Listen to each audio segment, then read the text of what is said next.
नमस्कार प्रणाम, हम सुशील कुमार प्रेमी रोल। राम के पाकिट में दाम के फल में आम के बात पूछे और बा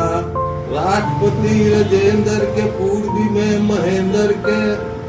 गाना में वीरेंद्र के बात पूछे और बा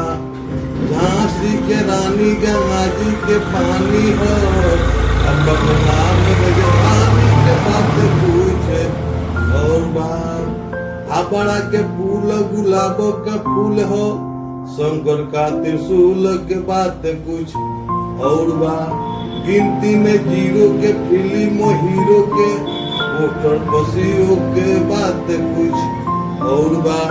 नाच में दरबारी की जूठन के लबाड़ी कवि में भिखारी के बात कुछ मन हमारे परदेश जाए के चाहत अब ही प्यारी अबहू से तैयार करहु कुछ